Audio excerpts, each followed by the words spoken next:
Good evening, everybody. Colin Levis is my name. Welcome to Talkin Torque. First time ever we're doing this on location. I'm in Sonoma, California, out here for the Challenge of the Americas go-kart race. Try and make a few adjustments here so it's not so awkward. Had a good day on track. Got to do 6 sessions. The boys are about to go out here in 15 minutes, but I'm giving up my last session of the day. Got a great guest, really good friend of mine, one of the greatest Canadian drivers in history. I think everyone knows our good friend, Mr. Alex Tagliani. Alex, how are you doing, my man? Hey, how are you, buddy? You know, well, I probably look as greasy as I feel, and I'm worn out, man. These shifter carts, they're no joke. Yeah, especially at the beginning of the year, every time long winters in Canada, and then when you jump back in the cart, after being out of the seat for 6 months, it's just a massive wake-up call. They're extremely physical, and we had our first day of running here in Tremblant, and this weekend on Sunday, another great day. Weather looks good on Sunday, so the guys are gonna start running a bit more. Yeah, that's great. I mean, I was in the cart a month ago in Tucson for rounds 3 and 4. I was on track on Monday, local track called Dixon, just as a kind of break the driver track. This track has like 9 corners, but the lap is 30 seconds. So Wow. it's just, and in a shifter. So it's just turns. So like really to work on your neck strength. Couple of days to recover, and now all of a sudden, I don't feel so bad. I'm worn out. Like it's pretty toasty here. It's I think 75 degrees. It was really humid today. So, but the guys from Ron White Racing, that's who I'm with this week. Couple of the mechanics haven't driven a shifter in a while, so because I'm doing this, a couple of the mechanics are going to take my cart out and they're going to go shake it down. So I can't wait to hear how they found it and their overall experience. Yeah, it sounds like you guys are enjoying some good weather. So it's still got a bit fresh today here, and sometimes it's lingering before we can get like the sun out and saying, it's time for going go karting. So enjoy while it lasts. Yeah, well, let's kind of recap here a little bit. You and I have raced together for a number of years. I started as a sponsor, moved into an actual crew person with you a couple of years ago, becoming your spotter in the NASCAR Pinty series, and then some of the associated series. Announced earlier this year that the Pinty's activity is going to be reduced a little bit. You're going to be splitting the car, splitting the ride this year with Donald Teach. And because there was another conflict, so you're scheduled to do 3 races this year. Is that correct? Yeah, so right now I just came back from doing our announcement. So we unveiled the car, uh, today for the GT World Challenge America. Um, so there's the NASCAR program that is um, is basically 4 races, and then there's the GT World Challenge America with all the events, including 2 races per event, that will take the rest of the summer. Considering the situation, it turned out that all the stars were kind of aligned to make it happen in a way.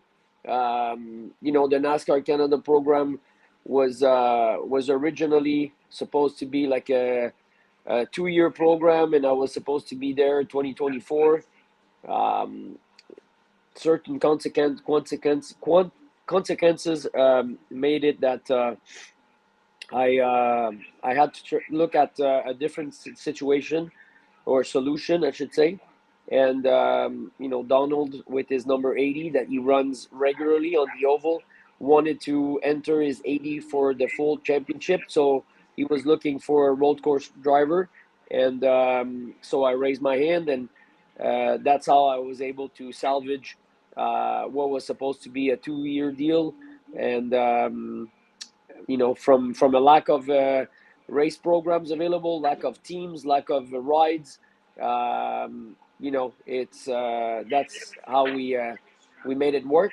And obviously with like the announcement today that we did when we unveiled our car was everybody was waiting to see what was happening, and finally, like, we unveiled the car on that note. Also, that was quite an adventure, because in some series like NASCAR, normally, like, finding sponsor is your number one challenge. In this program, finding a car was the number one challenge. Not only finding a car, but actually being allowed to be allocated a car. And it turned out that I realized with these cars, like, they're producing so little that you need to be selected. The team has to be approved. So, once the car has been allocated and purchased and sent, then the program became more possible every day, and then we start believing in it. And now we basically made our first step, and just kind of like made the unveiling of the car, and that's going to be the second part of the season in 2024. Yeah, very cool. Now, we'll kind of wrap up the NASCAR thing first, because there's a conflict with the GT Fanatec series. Somebody else is going to be in the car for the first Pinty's race at Canadian Tire, correct? Well, let's see. We don't know yet. Okay. All right. So that we'll save that as a maybe. So then after that, there's 4 road courses. That's where you're going to be in the car. This year, big change that we're not going back to Toronto. So no more Toronto Indy for the Pinty series, at least not this year, which, to remind everyone, that was a car that you won in, I think 3 times, and last year got the win. So the races should be 2 at Canadian Tire, GP3R and iCar. Correct. Okay. And then this Fanatec World Cup, pardon me, GT World Cup, the first race of the series was actually here in Sonoma last weekend, but obviously the car wasn't quite ready to go, which would have been super cool, because obviously I've got the go-kart race this week. So I've taken it, I should send it to you. I took a picture kind of standing on the hill from our turn 1, but looking down at the hairpin, the last corner at the racetrack. And I've got this panorama picture where you get to see everything in one shot. It looks pretty cool. Also, for anyone who watches on a regular basis, for the first time, I'm not running on my computer. I'm on an iPad. So as I'm trying to guide certain things that we normally do in this software, I've got to use my fingers. So sorry, it looks kind of bush league, but I'll do the best I can here. But so then with the Fanatec series, that's almost entirely U.S. based, correct? Yes. Yeah, So we have lots like of races. Sebring, Florida is a racetrack. Barber Motorsport Park, Virginia International Raceway, Austin, Texas at the Quota Circuit, Road America, Indianapolis. They're all races that are included in the schedule. But when you go to an event like that, it's 2 races per weekend. So there's the promoter test day on Thursday. Then the race weekend starts officially on the Friday morning, and then on Friday, Friday night or Friday afternoon, you have like 2 qualifying sessions that the 2 drivers have to participate in, and then on Saturday you have 1 race, and on Sunday you have another race. So One race per driver, or there's two races, one per driver each day, because you've got a no, it's co-driver with JF. yes, it's always two drivers per race. So let's say race one, qualifying one.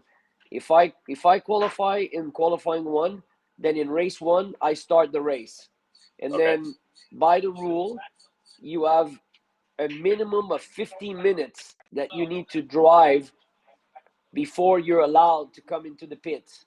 So after the 50 minutes, the pits are open, and then you can basically do whenever you need to come in when you want, but in the next uh, 5 or 10 minutes. So or five. Let's say you have a minimum of 50, a maximum of 55. So you don't have to pit right away on the 50th minute, but you don't have to pit on the 53rd minute, but before it hits 55, you need to be in the pits. Okay. So I think there's still a little bit of strategy that could be played. And then after that, you do obviously pit your tires, fuel, and driver change. And then the guy that basically qualifies for race two, then you'll start race two. And then the driver that started race one will end up finishing race two. So the second stint is 55 minutes as well. The second stint, depending on, it's an hour and a half race, right? So Oh, if okay. the so if you do the first race in 45 minutes, then yes, the second part will be 45 minutes. But if you go all the way to you want to use your 50, then like the second stint will be shorter, right? So like I mean, as you know, like when like you have a pro driver and an amateur driver in the series, right? When you basically like have a driver that like is an amateur that you want to get out of the car, you still have to wait 50 minutes. Yeah. So it may, but also then when he's on the track, who knows, he might be with guys that are extremely quick, and then you want to keep him as long as possible because you keep your position, and then like he's been doing super well, right?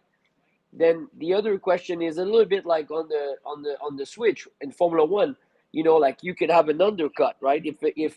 If someone comes into the pits on the first opening time, and then he puts his pro driver in, and the first lap on cold tires of the pro driver, like is extremely fast, then like your am driver in the car will end up having lost you, like let's say 1.5 second.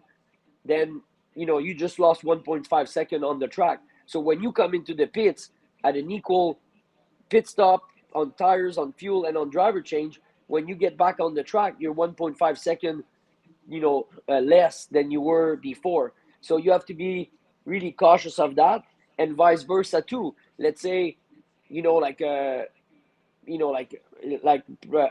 amateur drivers will basically, I should not call them amateur because a bunch of these guys are silver drivers, but they're Porsche Cup drivers. They have like a lot of experience. They've done all kinds of series, but they have not made it to IndyCar or F1. So their FIA categorization basically calls them silver, but they could have run in, Atlantic or Porsche or any other series, or NASCAR for that matter. But like they will be considered as a silver, so they're the am in the pro am, but they're not really amateur. So it's quite funny because even I was looking at the ruling on categorization. Like let's say let's say a Formula One driver hits 55 years old, he will turn silver, right? And let's say a guy that raced, like I don't know, he raced in IMSA. He's done IMSA, he's done GT World Challenge all over the world, and he's a silver driver because he has never made it to be gold or platinum. He could be matched with that Formula One driver that is basically now retro graded to silver, and they all still say silver, so they could be in the AM category, pure AM category, it makes very little sense, right? So sometimes some of these guys, like JF, for that matter, he's my teammate. In 2000, he raced Porsche Cup in 12, 13, 14, and he won the championship in Porsche Cup in 2012. But he's a silver driver, right? So it's it's what it is. So what I was saying is that if the guy, like comes into the pits, like, and he throws his super quick drivers, and he grabs 1.5 second on the pit exchange, from lap time, then the whole team will suffer, under the undercut. Eh, Looking at an undercut, you don't need to do it only with one single driver. You need to look at the car, right? So when you do a pit stop, it's like Formula One. You're just switching the driver in the pit stop, but there's always undercut that will happen in racing. Yeah. So brand new car. You mentioned JF. So this is your teammate JF Laberge. Fans and friends of ours who have watched some of the Pinty series, JF has done a handful of races the last couple of years. But JF had a pretty good racing career when he was up and coming. Now, did he make it to Atlantics? Yeah, he raced. He raced Atlantic. He raced Formula Ford. I mean, he was an open wheel driver at first, and he was, very competitive. He was fast, like in those series, and then again raced Porsche Cup in those days, and got familiar with the car, got really adapted to these type of cars, liked it obviously, um, you know, and he liked. I don't know if he's a. I mean, he's a Porsche lover anyway, no matter what, even on the street. But yeah, I think the Porsche Cup Series, with he raced with Scott Hargrove, he raced against Daniel Morad, Chris Green, Carl Marcelli. All these guys were there in those days, and he was able to like to do well. And those guys are no schmucks. So Yeah. he's definitely like very comfortable in a sports car. Out of all the tracks that are coming up, the only one from my memory, and correct me if I'm wrong, that you haven't raced at is Austin. Is that correct? Correct. Okay, so you're putting time in. Yeah, definitely. Um, the sim these days is is an amazing tool. I mean, the iRacing um, platform is so good to learn the track. And the most popular car on iRacing to race is a GT3 car. Yeah. From the Gran Turismo movie. Um, People tend to connect with these type of cars, and they love driving them.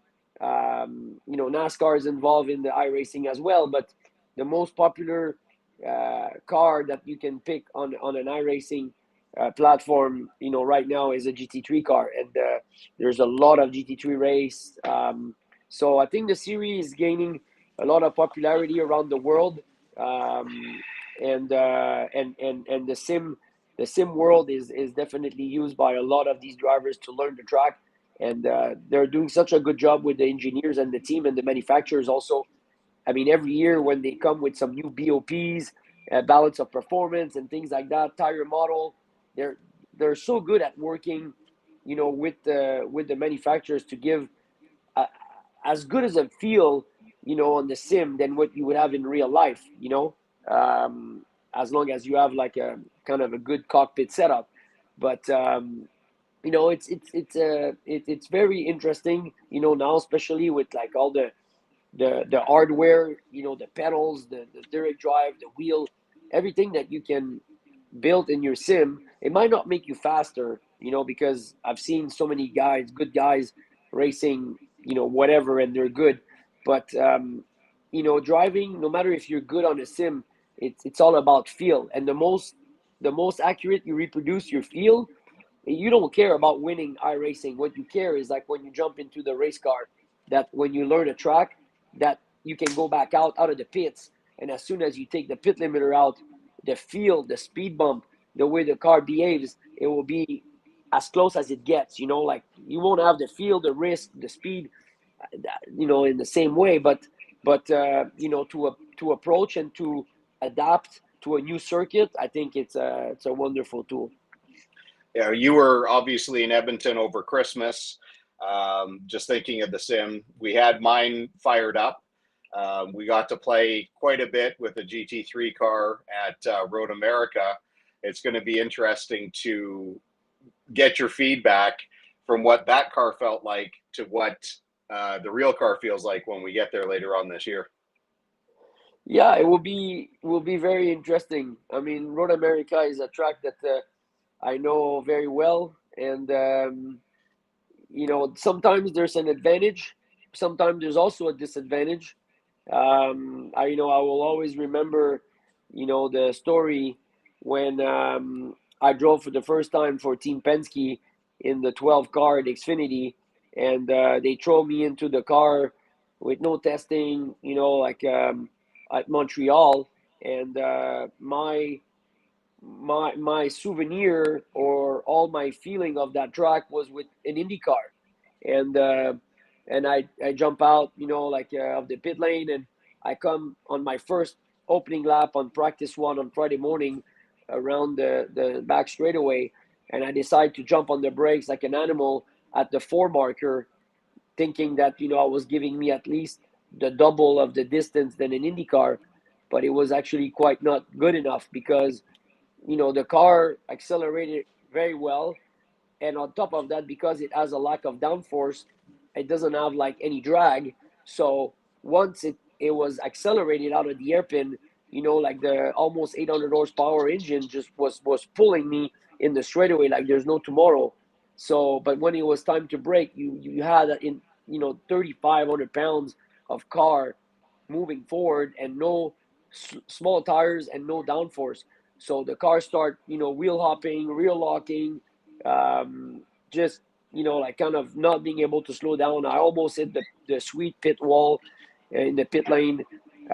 So anyway, long story short, it's just it could be as much as a disadvantage than an advantage knowing the track. It depends, the track with what sort of car. If you know the Yeah. track with an Indy car, then like you need to kind of like completely erase everything, markers, the way you drive it, and just learn the track, but just learn this new car with what the car could do and what it wants to do to go fast.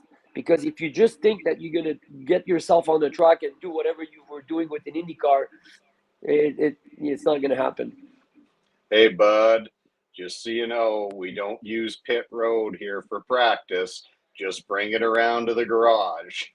Yeah, that's what the Chad was the crew chief of Penske told me on the radio, and I said, "Sorry, mate, I was just trying to avoid a massive collision, so I bailed out. I got myself into the pit lane, but I was not looking to come into the pit lane after not even Just completing a lap.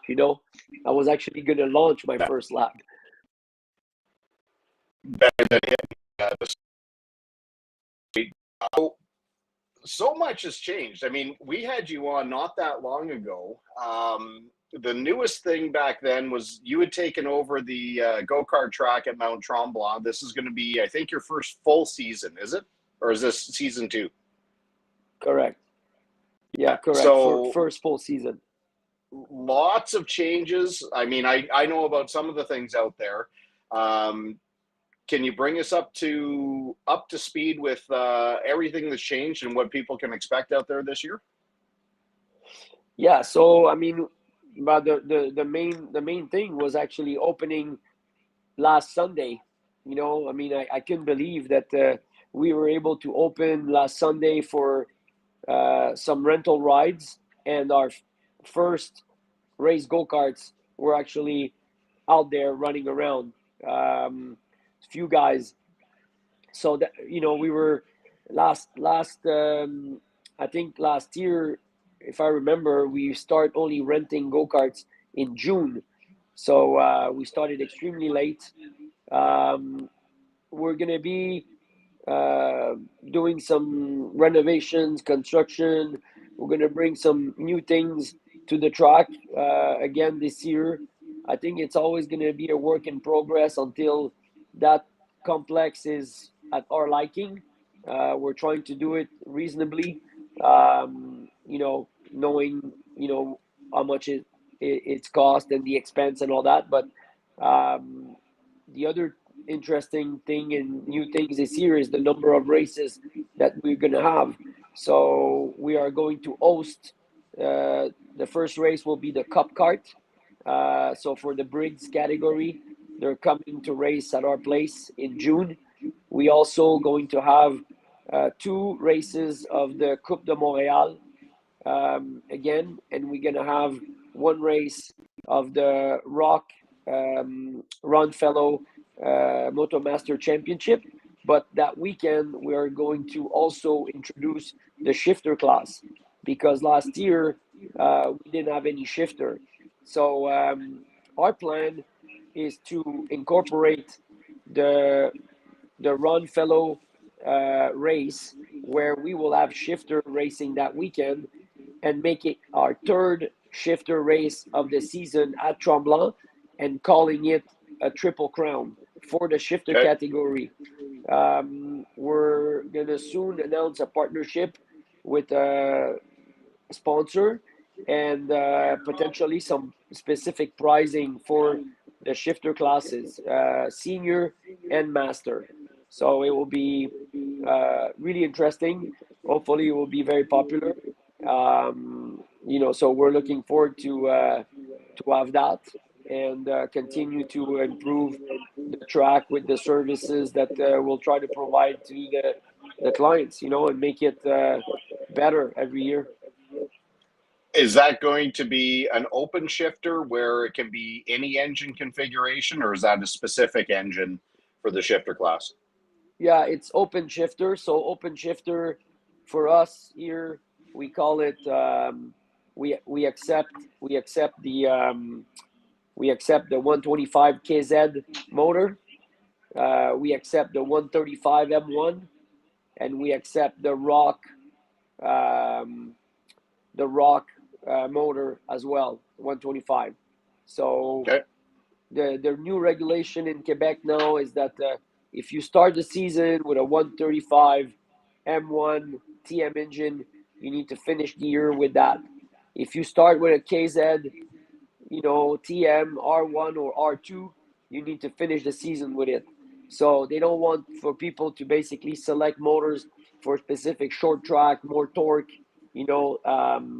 and hopefully, people are going to, appreciate that. And we're pushing quite a bit for the TM R1 and R2 because I think we feel that's the international class, and in North America, everybody races with that, and that's what we're pushing. Okay, and then obviously there's weight considerations for the underperforming, or I shouldn't say the underperforming, but the lower power engines versus the higher power engines, like at some circuits. Like No, we have no, no. it's gonna be simple. No matter what engine you're running, I think what they're gonna do is like they're gonna call it like like a weight. Like last year, I think the 135 class was, I think, 10 pounds more than the shifter class.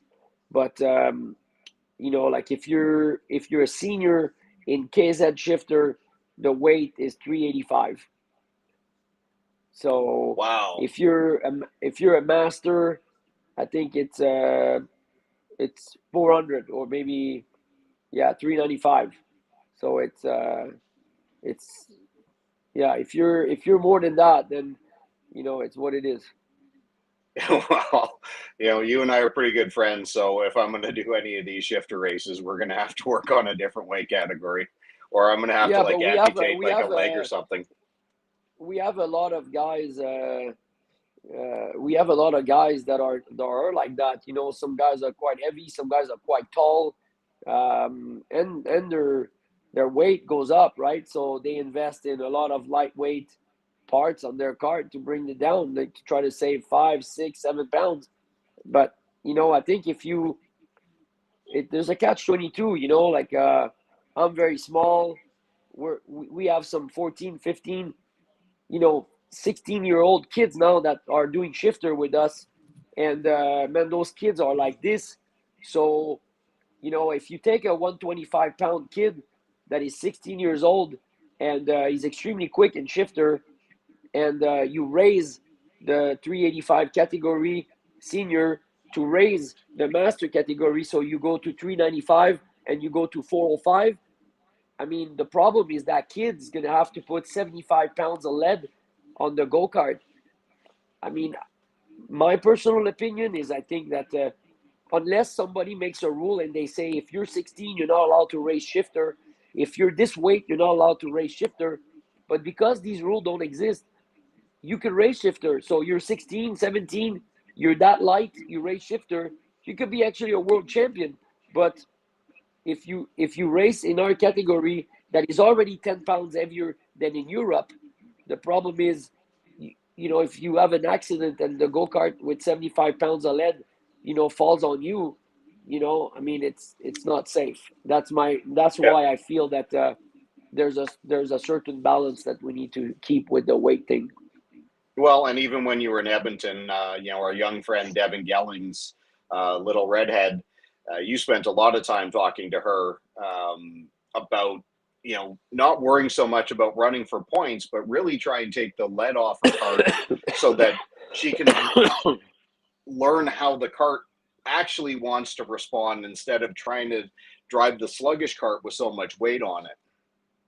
Yeah, I mean, at the end of the day, if you know that at some point your categories are not going to be that sort of weight, then why try to put the weight just to go and race, at that weight when it's not meant for you? I mean, if you're looking for trophies and you're looking to participate in a That's right. race and you want to win a trophy or a medal, I understand you need to apply the rule.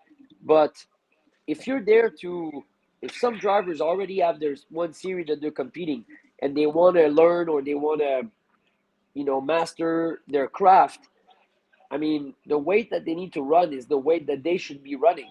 It's the lightweight, and it's what's for them. And if the go kart is too light and they're too light and they go faster, then be it. They're gonna go extremely quick. They're gonna go a second a lap quicker, but that's what it is. And I think they're not gonna not improve their craft driving because they're not at weight. Because normally, a driver that drives a cart that has 75 pounds of lead and a driver that is 75 pounds heavier than him doesn't really have the same feeling of the go-kart. So it's already a fake situation for the driver that is lighter. So you're putting him in a situation where, like, you're basically giving him a very, very heavy go-kart and he can't do anything with his body. So I kind of feel that it's almost counterproductive and maybe building some bad habits, driving like that. So we've covered NASCAR. So you're going to be running the NASCAR series. We've covered the GT World Cup. You're going to be running that series. You've got a go kart track that is basically a full time commitment, but you still have the karting center in Montreal as well. What's going on over there? Well, yeah, it's busy. I mean, lucky that there's a good staff, good employees, good managing people there. I think, uh, I mean, the center is popular, for many reasons. I think it's just because it's our center. I think it has amazing location, easy access from the highway, crazy traffic in front of it every day, morning and night. It's a main highway to go up north on weekends when people hit their cottage. So I think for many reasons, the center has a certain amount of popularity, but also then the other things too. I mean, it's one center that we created with with an experience of go kart that was second to none. It came with a price though. It came with lots of repairs and lots of maintenance and need quality mechanics in the race shop. But I mean, it seems like the people when they drive the go-karts, the grip level, the speed, like the commitment, they love the experience. And then when they're in the center and they got attracted by this crazy triple level track, then we also have really good food, amazing restaurants with good service. And then we have like a bar, we have like bowling, axe throwing, laser tag, new arena of VR, virtual reality coming in as well, arcades, birthday party rooms, corporate rooms.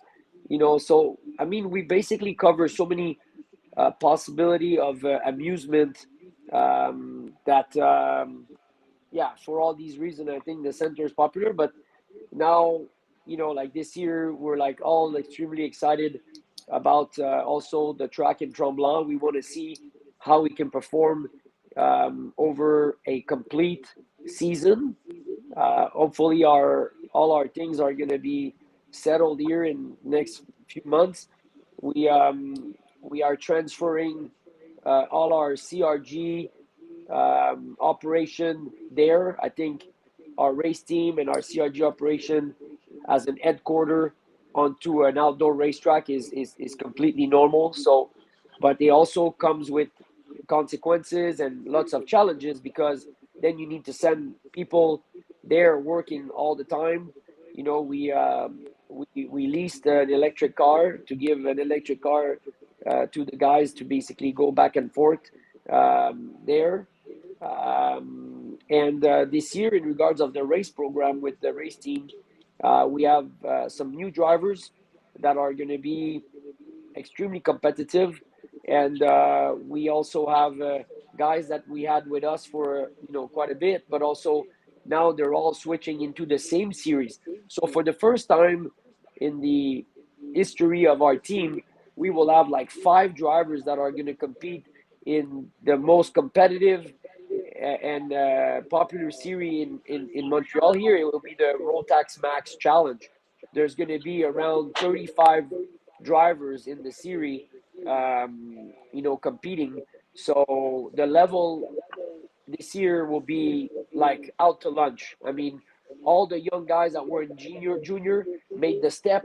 Some new guys in senior, and the other seniors were all staying. So you end up having like such a big Rotax senior depth of field that it's going to be crazy. So we're going to be focusing into that series and our shifter as well, because we don't have a lot of. We have one mini young talented driver, and we have like all the rest are shifter, and then we have like 2 DD2s. We have like Pierre-Luc's brother, Hugo, that is extremely quick in DD2. And we have, Edmonton's own Mr. Taskinen on a short program for important races that he wants to participate. He'll be with us. Yeah, well, I also noticed how many senior max drivers, because I noticed that Jesse is moving into senior, which is obviously a super popular Rotax category, but under the tent, as far as I've ever seen, you haven't had a senior max card, and I could be mistaken because I don't get to see every race, but it always seemed like it was either junior carts, mini micros, and then it was just a buttload of shifters. Yeah, so five Rotax Max Senior under the tent now. So yeah, it's awesome. It's quite a bit, and like 4 shifter, sometimes 6 shifters, the mini, the DD2. So I mean, it's a good number of guys, under our tent that we will see, and it's going to be interesting to make sure that everybody's happy. So we have a big season in front of us. So we got 2 race series, full-time track operation, karting center, entertainment center. What do you do with your free time, Alex? Man, I honestly, like, I've been pushing myself like really too much lately. Like, I will be very honest with you, and I got into a massive wake-up call the last week. I got sick, and I start coughing. One night I had to basically enclose myself in the sauna because I couldn't let the girls sleep. I was coughing every minute. I was coughing for 8 hours in a row. Um, I had so much pain in my chest and my ribs. I felt like I broke one of the ribs by coughing. So yeah, I've been pushing a lot, like, and I mean, as you know, like the racing part is also my personal racing part. Like when I have sponsors, I have commitments, I have lots of activations, I have presence, I have speeches. I'm taking care of the public relations too. We have a girl now that is creating all the press releases, and she's helping me, but I need to manage the dialogue between her and the sponsors, and then all the other stuff on the side. Like it's quite demanding. So um, I'm on a plan right now where this year is going to be a year where I'm going to make some really hard decisions and hard cuts for the upcoming future, and I'm gonna make a decision. Next year it will be one series and one series alone. I'm going to dedicate it myself with the sponsor to that series, and in regards of the go kart program, the race team, the center. Yes, I think that it will be again a business, and you need to stay involved. But the plan is to do whatever we had to do in the last couple of years to make sure that like I have the chance and the ability to take a little bit of time to enjoy the racing, because I would have never kept racing if I knew that I was going into a situation where one day I was going to have to take over the running operation of one of those two places. I would have left racing by now. So I have the belief that we're going to get to a point where we'll be able to just enjoy and have those programs running and be involved in what we feel it's important. Obviously, the brand, the race team, the driver, the go-kart on the season. But then just personally, I would be able to focus. And when I give 100% of my time to that, I still have 30% of time to chill. Right now, I'm doing 200% of time, and I have like zero time to sleep. So it's a bit over the top, and I have to adjust that. But it's just the scenario with the NASCAR program caught me off guard, and it basically created a bit of a mess. That compounded with a lot of other things made it that there's only 24 hours in a day. But like knowing what I know now, I think I'll be able to manage for improving the way the schedule will be next year.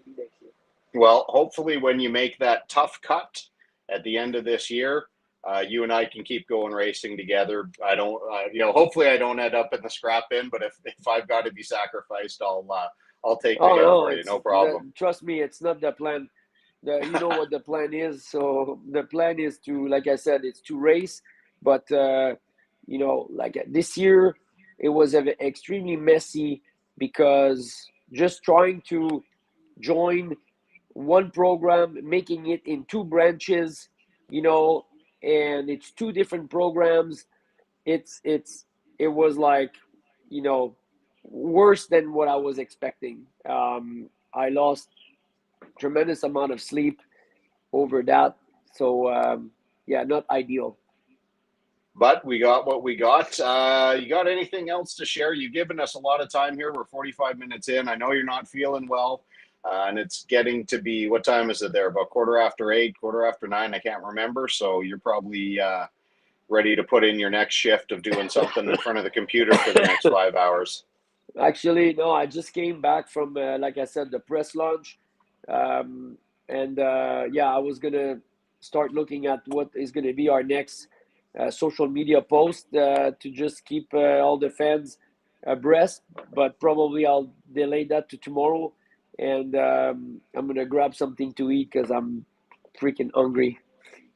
You're always hungry. I'm in the same boat though.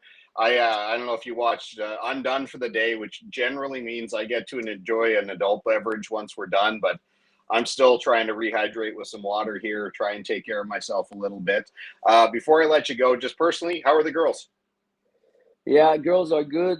I went to my first dance dad competition, so I was there to cheer, and it was quite hilarious to see her so little compared to the other, like 12, 13 years old around her, and with this, she has like a prosthesis in her mouth, like for her teeth. But she couldn't care less. Like her huge big smile, running around with like a with her winning prize, and yeah, it was a lot of fun. I was the bag carrier. I was there to clap and to encourage, but I had a lot of fun with her, and I see how she loves the dance, and she takes it seriously, and she's also quite good for her age. She's so little compared to the other team member. It's ridiculous, right? Anyway, like she doesn't have a very tall father either. So, but it was fun to see her. And Bronte is working. She's doing amazing. She's managing the sales uh, with another salesperson at the Taggy Karting Center, and she's I hear her on the phone all the time, but she's really managing um, the clients well. They love dealing with her, and they feel that they have like good service. So she's in corporate sales. So I mean, it's what it is for our family right now. My father is like busting, working and making all the engines ready for the opening of the season. There's a big rush, splitting his time between Tremblant and the Taggy Karting Center. Um, but yeah, even that, I'm hoping that will be adjusted here pretty soon.